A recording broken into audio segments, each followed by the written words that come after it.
When you type a web address into a web browser like www.yahoo.com, your computer needs to turn that into an IP address so that it can contact that web server and deliver the web page to you. This is called a forward lookup because we're turning a host name into an IP address. There's also a reverse lookup that does the opposite. It takes an IP address and turns it back into a host name. We'll cover that in a different video. I'm going to show you in this video the steps that the domain name system goes through in order to do a forward lookup for you. It all starts with your computer. Your computer is a DNS client.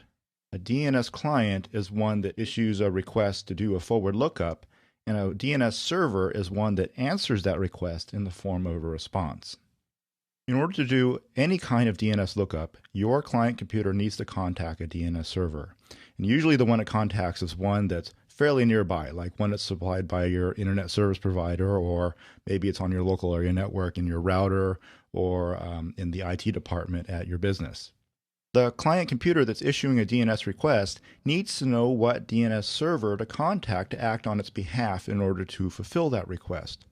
So somewhere on that computer is a configuration that just consists of an IP address that tells it what DNS server to contact. And it might have obtained this IP address from the router when it booted up, or someone might have manually entered it into the DNS configuration control panel. Let's say that the IP address in this configuration is 10.5.1.8, which is the IP address of a DNS server for the internet service provider. So your ISP has a DNS server, which is going to act on your behalf to do DNS lookups for you. This is called a recursive query. You're going to issue a request to the ISP. The ISP is going to, in turn, reissue that request to other DNS servers in order to get the answer for you. So your client computer starts out by issuing a request to the ISP, and it asks a simple question. What is the address for www.yahoo.com? If this is the first time this DNS server has seen this request, it's not going to know the answer, so it needs to ask someone else. And that someone else is going to be a DNS server for the top level root zone. Let's say its IP address is 198.41.0.4, which is an actual IP address of one of the root DNS servers. Your ISP is now going to forward your request to this DNS server, and it's going to ask the same question. What is the address for www.yahoo.com? And most likely, this name server is not going to know the answer. It's not responsible for knowing the answer to any query that's outside of its zone. It's going to come back with a response that says, I don't know the answer. Why don't you go ask the name server for the com domain? It's going to start from the right-hand side, and since this is the root name server, it's going to add on one little piece, and that's going to be the next DNS server to ask. So it comes back and it says, go ask the com domain name server. It is c.gtld-servers.net, whose address is 192.26.92.30. The ISP's name server is going to take that response and reissue it to the com DNS server. So it asks the same question again. What is the address for www.yahoo.com? And once you know it, this DNS server is going to come back and say, I don't know the answer either. Why don't you go ask the yahoo.com name server?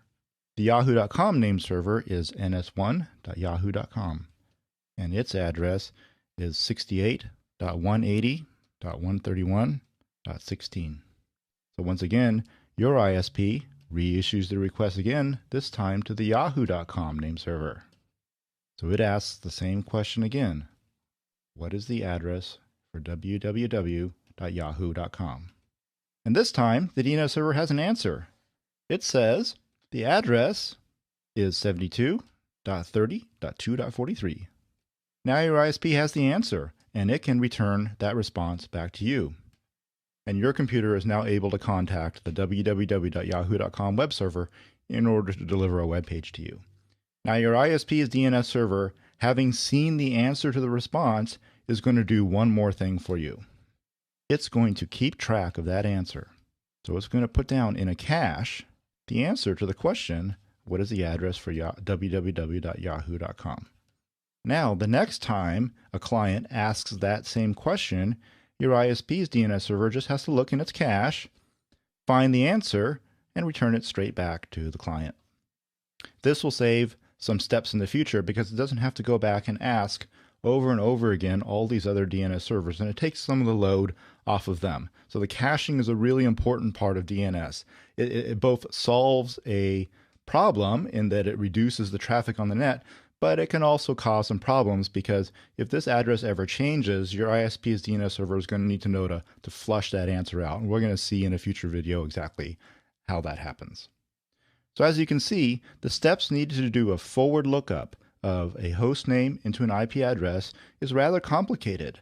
Your client asks a question, your ISP in the form of a recursive query goes and it asks that question again to a whole bunch of DNS servers until it finally gets the answer, and then it gives that answer back to you. This all happens in a fraction of a second. It's really quite amazing that it all works so well. And really, this is why I want to put this series of videos together, because I want you to understand how this works so that you are in a position to be able to not only configure your own DNS server, but to debug problems when they happen.